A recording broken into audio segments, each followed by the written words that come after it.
आज का हमारा टॉपिक है इफ सिर्फ स्टेटमेंट। तो हम सबसे पहले बात करते हैं कंट्रोल स्टेटमेंट की। कंट्रोल स्टेटमेंट क्या होता है? ये तीन टाइप का होता है कि हमने क्या कहा, decision making statement, looping statement और jump statement. Decision making statement में क्या आता है हमारा, if else if, nested if else और स्विच आता है, जिसमें कि हम क्या कहते हैं, कंडीशन ट्रू है या कंडीशन फॉल्स है उसके भी आपका आउटपुट जनरेट करते हैं। लूपिंग स्टेटमेंट क्या होता है, number of times same task को परफॉर्म करने के लिए हम उसे लूपिंग का नाम देते हैं, जैसे फॉर लूप, वाइल लूप और do while loop. Jump statement क्या होता है, जंप स्टेटमेंट क्या कहता है कि ब्रेक स्टेटमेंट और कंटिन्यू स्टेटमेंट को जंप स्टेटमेंट का नाम देते हैं। डिसीजन मेकिंग स्टेटमेंट क्या कहता है कि कंडीशन ट्रू है तो बॉडी पार्ट एग्जीक्यूट करेगा, अगर कंडीशन फॉल्स है तो बॉडी पार्ट एग्जीक्यूट नहीं करेगा। हमने क्या कहा, इफ स्टेटमेंट क्या कहता है, अगर कंडीशन ट्रू है तो बॉडी पार्ट एग्जीक्यूट करेगा।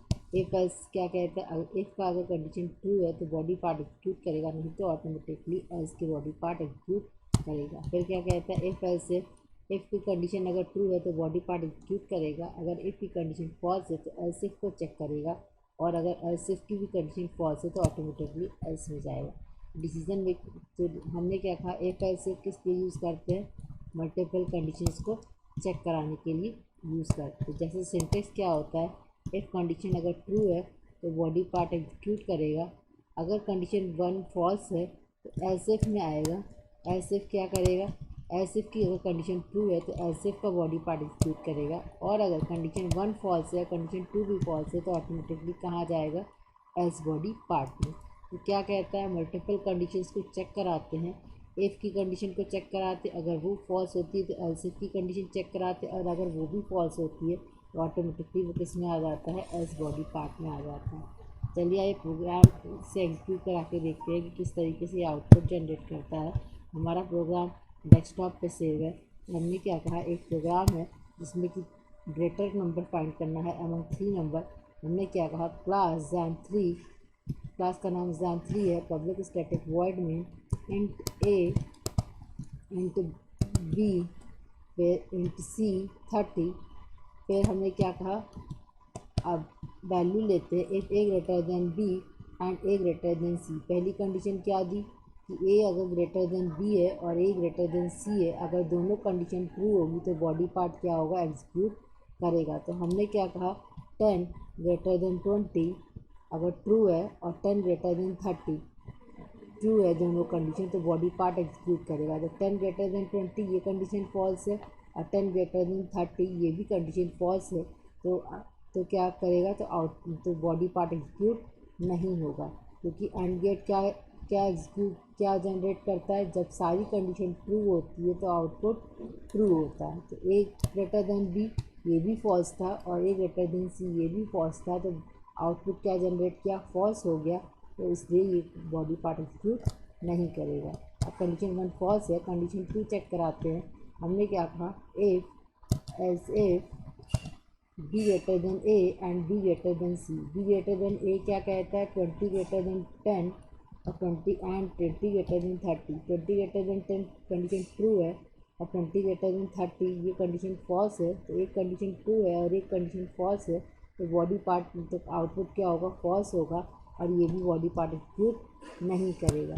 अब कंडीशन वन भी फॉल्स थी और कंडीशन टू भी फॉल्स थी, एस बॉडी पार्ट एग्जीक्यूट करेगा, तो क्या करेगा कि सी इज़ ग्रेटर, तो 30 ग्रेटर है अमंग 10 एंड 20। अच्छा, अब मान लेते हैं कि अगर यहाँ पर ए की वैल्यू हम 90 देते तो कहाँ मॉडिफिकेशन होता, पहली कंडीशन में 90 ग्रेटर देन 20 और 90 ग्रेटर देन 30, तो हमने क्या कहा कि 90 ग्रेटर देन 20 क्या होता, ये कंडीशन ट्रू है और 90 ग्रेटर देन 30 ये भी ट्रू है, तो इफ़ की कंडीशन वन ट्रू होती और ए ग्रेटर देन आउटपुट डिस्प्ले करता। अच्छा, अब मान लेते हैं कि